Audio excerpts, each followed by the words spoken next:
So it's 2004, 2005. You're starting to hear back that things are really changing in Iraq. And I'm guessing you're already starting to prepare for a second deployment out there.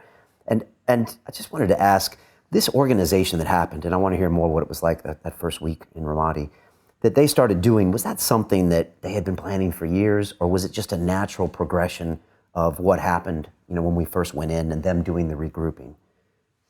No, it was because the folks that were regrouping, that were organizing the regrouping, were not Iraqis. They were foreigners. They were Al-Qaeda coming in from other areas, from Syria, from all over. They were coming in there, they were starting to organize, they had the financial backing. So that was who was organizing it. It wasn't the Iraqi people. The Iraqi people were happy to be rid of Saddam and looking forward to living in some kind of a peaceful society. And then in come the insurgents and the extremists and the terrorists who have their own plans. Is it more about money than it is about religious freedom or a jihad? Is it really, are these guys gangsters just running numbers in a money rocket in the end of the day? Or is there a lot of blurred lines as to why people are fighting? It's both. It's both. They are definitely power hungry. They're money hungry and power hungry. And I guess you could say that roots back to they want money so they can fuel their viewpoints, but it's all combined. They want power. Because it always strikes me that fight happened in Ramadi. It didn't happen, in the middle of the desert somewhere in the Sahara where there's no resources. Right. Like it's happening there for a reason. It's happening there for a reason.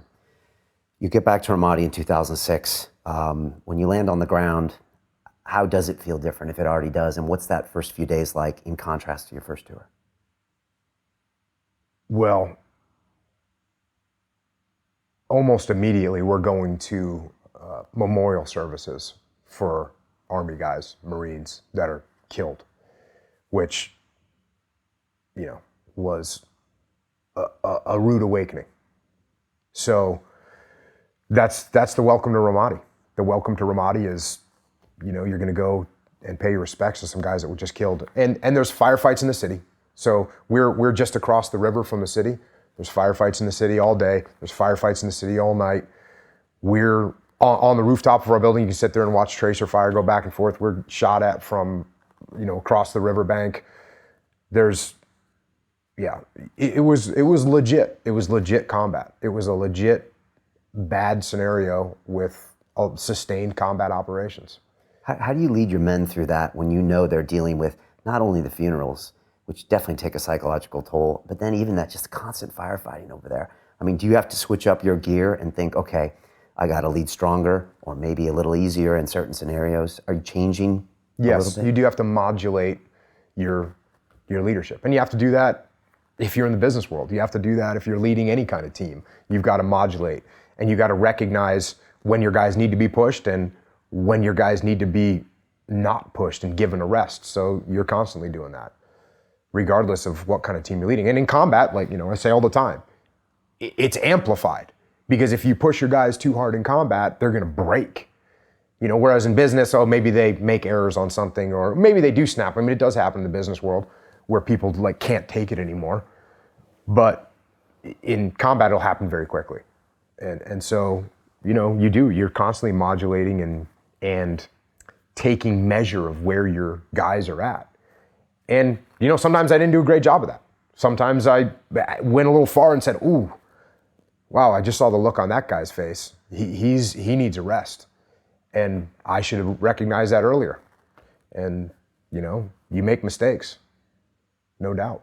Those first few weeks in Ramadi, what are you assessing? What are you deciding that you have to do differently? And what are you as a unit? I know there's a lot of other units there. What are you deciding you need to do very differently than the previous tour?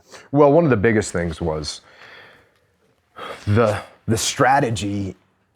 The strategy while I was there on my first deployment, and the strategy throughout the beginning of the Iraq War, all the way up until 2006, was to go out and capture or kill the bad guys. You find out where these insurgents are, you find out where these terrorists are, go out, capture and kill them. So that was the strategy. And the thought was, and it's a very common thought, and it's one of those sentences that makes so much sense that everyone believes it. And that is, If you cut off the head of the snake dies, right? That's a common thought and statement, because it's true, right? If I cut off the head of the snake dies. So the thought was, if we can cut off the head of the snake, meaning the leadership of the insurgents, then the snake will die, the insurgents will die. And it's just not true. It's just not true. And there was a group of US military people that knew this. And General Petraeus was one of them, who wrote the counterinsurgency manual, along with a core group of really, I don't know if they take this as an insult. I take it as an insult. They probably don't, but intellectuals, guys that were intellectuals, guys that were smart. H.R. McMaster, General Petraeus, a guy that I ended up working for, Colonel Sean McFarland. Those guys understood that cutting off the head of the snake, the snake grows another head. And what you have to do is you have to change the environment that the snake is in. And so the battle, the decisive terrain in this battle was not a building or a mountain or an airfield like it would be in World War II. The decisive terrain was the people, it was the populace, it was the local populace of Iraq that are normal people that wanted to live simple, peaceful lives. So they recognized that, and they brought in a new strategy, which was, hey, look, we're going to continue to do those operations, because part of counterinsurgency is to go out and still capture and kill bad guys, of course. But what you have to do is you have to secure the populace. You have to make the populace feel that you are the stronger side and that they don't have to live in fear of the insurgents. And so that strategy was called Seize, Clear, Hold, and Build.